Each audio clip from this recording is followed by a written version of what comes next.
Shalom, shalom. First off, I want to give all honor, glory, and worship to Yahweh, Bahashem, Yahushai, Bahashem, Bahashem, Shalom. With Yahweh being the true name of Heavenly Father, with the only of God, Bahashem being in the name, Yahushai being the true name of Lord, saving nation of Israel, through the Lord and the Lord Jesus Christ, and the Kai Hakodash being the Holy Spirit, and his Holy Tongue. I want to give double honors to my apostles, elders, and bishops, great millstone, who were well, and who are the true religious nation of Israel, and so say peace and blessings to the Lord's elect. Spread the shaw, look at you to play lessons to spirit and power behind Bashan Shai. Representing Cleveland Church, Jerry Millstone, said the water you have the spirit. Forgive me the spirit and have the mercy for allowing me to do these lessons so I can sidetrack.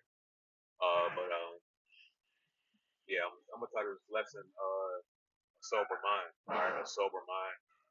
And you know, really the times that we're coming into, we're gonna have to have that clear mind, what I'm saying, a mind not concentrated on let's open up with that. Let's do second Ezra chapter 14 and verse 14. It says, "Let go from thee mortal thoughts, cast away the burdens of man, put off now the weak nature." All right, so we're supposed to be letting go of the mortal thoughts, and this is what this system is designed to do. It's designed to, keep you in a earthly mindset, continually processing things that don't really matter, you know. So this was a strategic move,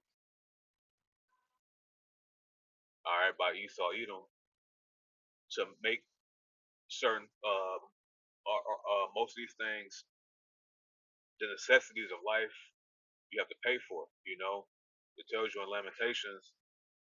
Let's go there real quick. We'll come right back. Lamentations 4, I believe it's 4.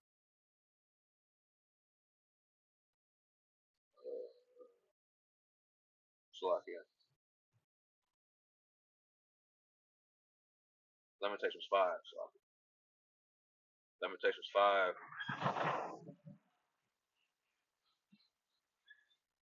I'll get to the point. Lamentations 5 verse 4 says, "We have drunken our water for money; our wood is sold unto us." All right, so we're going to be, like we should say, subject to payments in the book of Baruch. And ultimately those are the signs of the captivity that we're in right now. Okay, nothing's free. You know, freedom isn't free. What does Esau give you? The illusion of freedom.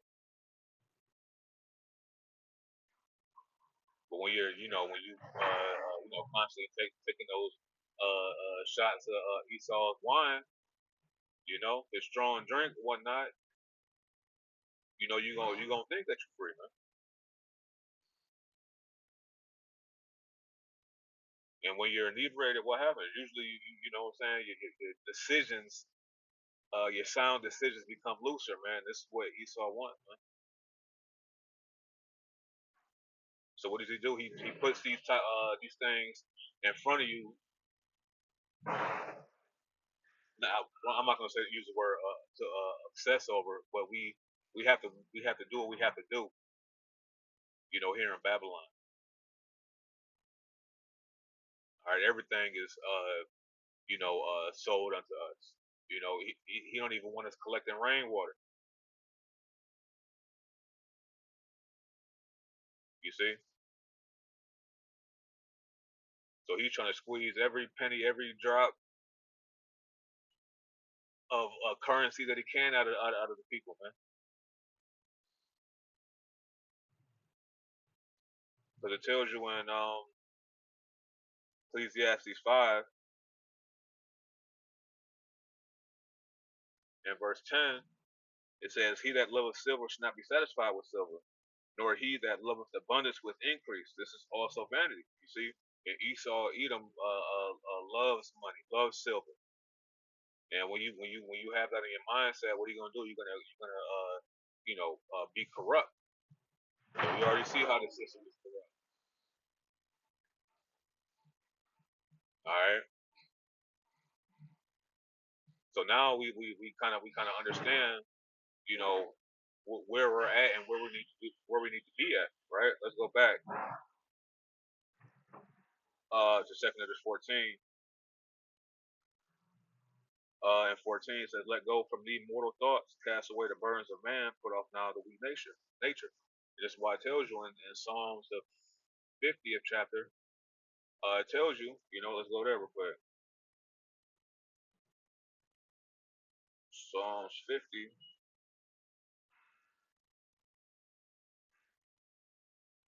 and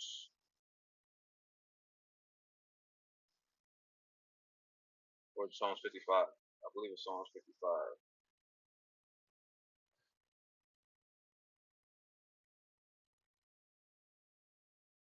55 and 22. It says, "Cast thy burdens upon Yahweh Bashem Shai, he shall sustain thee. He shall never suffer the righteous to be moved." You see, so now we cast our burdens on Yahweh Bashem Shai, man. Because they already know, the fight that we're in, man. And when we continue to get entangled, at the scripture talk about that, being entangled with the affairs of this life. Let's get that real quick.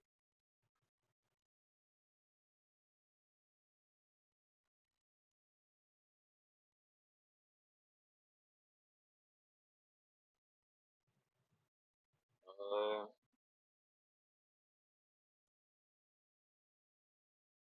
so I get affairs of this life.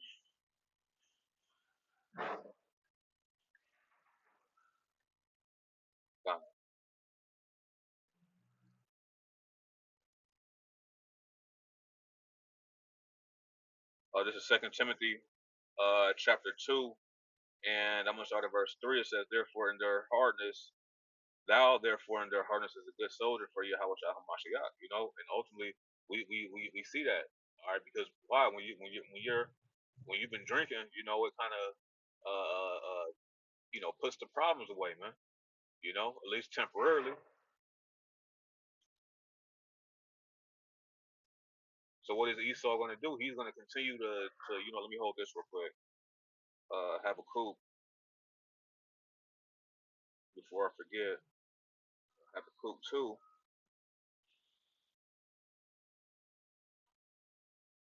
and 15. All right, yeah, kind. So we're gonna, endure that hardness, man. You know. So this is why now with that sober mindset, now we can see clearly. We ain't getting duped. You done got a couple drinks in you, and you know you see a chick. You know what I mean? And the drink got her looking like a 10, but she's really a 2, and you don't know that until you sober up, man. You don't want to be that guy, man. You don't want to be that laughing stock, man. You know. So we're able to see the wiles of the devil, and the Wadi Halbash Shah, that we're able to see what Esau Edom's going to do even before he does it, what his plan is. But we got to take our lumps in order to get over this man's agenda, right? Second Timothy 2 and verse 4 says, "No man that warreth entangleth himself with the affairs of this life, that he may please him who have chosen him to be a soldier."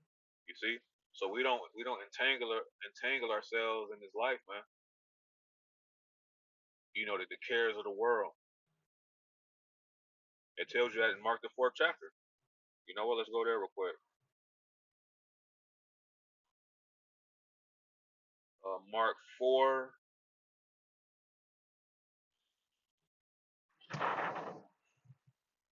Uh,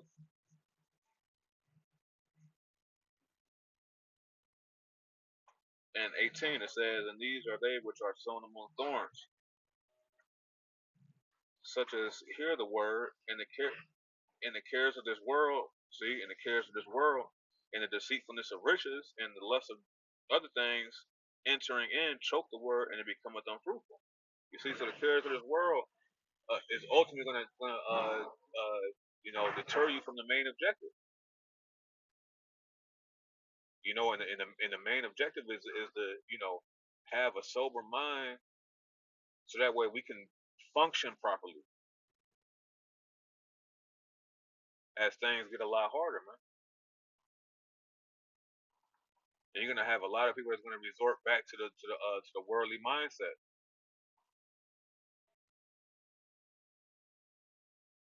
you know. So it is what it is.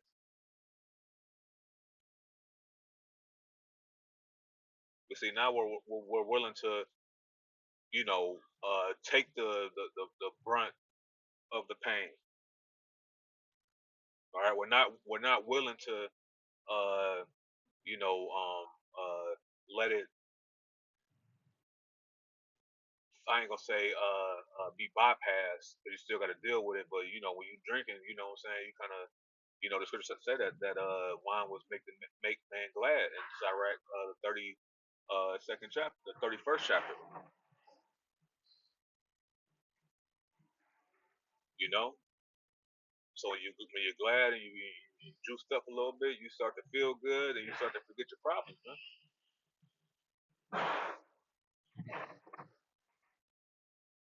But the Lord said through the, let's get that First Peter. Uh, said, try to put you in remembrance, right? Let's get that slot here. Remembrance.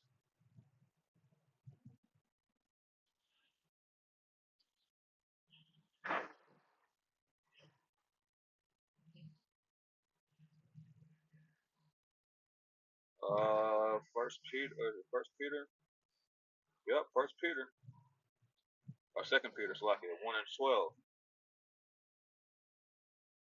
It says, "Wherefore I will not be negligent to put you always in remembrance of these things, though you know them, and be established in the present truth." You see, and see, we're coming back to the understanding. We're coming back to the truth. But in order for us to do that, we had to be able to see properly, man. Even Yahweh said, "Those that have eyes that can see and ears that can hear," represent. Do you have an understanding? And we already know it. You can't talk no sense into somebody that's drunk.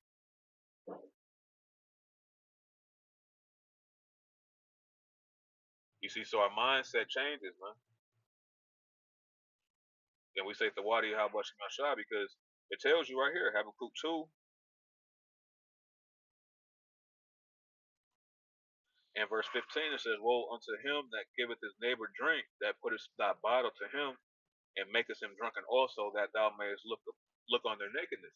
You see, ultimately that's what Esau wants you to do, man. He wants you to be exposed, because why? Because he's going to be exposed when Yahweh makes his return, right? You see, we're not only are we recording the wickedness of Esau Edom, we're also recording the wickedness of 2/3 of our people, which is so-called Negroes, Latinos, Native and Seminole Indians. All right, you taking on this man's philosophy. You're a partaker of the fruit, the forbidden fruit in the garden, right? That Eve was a partaker of, and then as Adam followed after.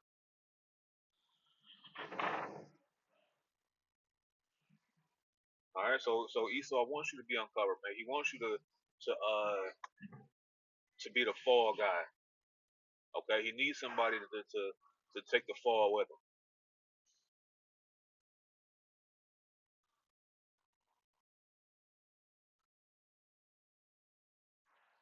Because what? When you drinking, what happens? You getting that kumbaya spirit, man. Starts cheering people you don't even know and all that, slamming beer bottles together, singing songs.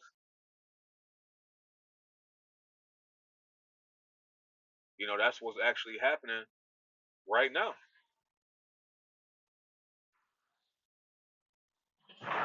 So this is why we make sure that our mind continues to be on the prize, right? With the understanding that we had to be transformed, but with the renewing of our minds being refreshed, our thought process.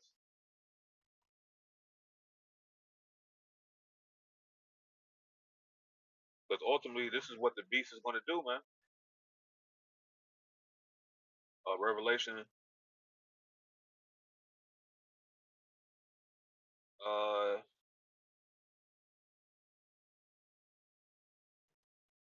17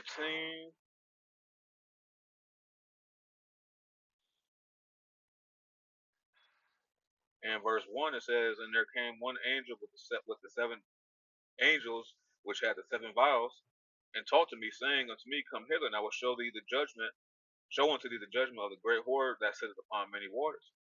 All right, these seven vials represent a complete amount of tribulation, right? A complete amount of plagues. All right, and this is the judgment of the great whore. And that whore is Babylon the Great, America, that's riding on this beast, this NATO and EU system, this Edomite conglomerate. All right, that Yahweh Shah is going to come and overcome and defeat, right? Verse 2, it says, with whom the kings of the earth have committed fornication, and the inhabitants of the earth have been made drunk with the wine of her fornication. All right, and when you read in the NLT, it says the kings of the world have committed adultery with her, and the people who belong to this world have been made drunk by the wine of her immorality. You see, and people love to be immoral, man.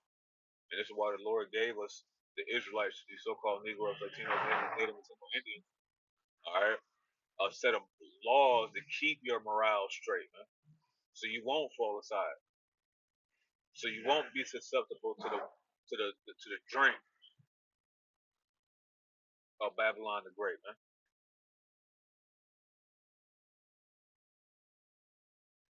Because that's what this man does, and this is what he's done since the beginning. All right. So we push that drink aside, man. Now we drinking that living water. Being sober minded. If you have ears to hear. So Lord willing us was edifying. I want to give all honor, glory, and infinite worship to Yahweh, Bahasham, Yahweh Shai, Bahasham, Rakah, Hakodash, Shalom Yom. The honors to the apostles, the elders, the bishops, the great millstone, who were well. So next time I say, Shalom.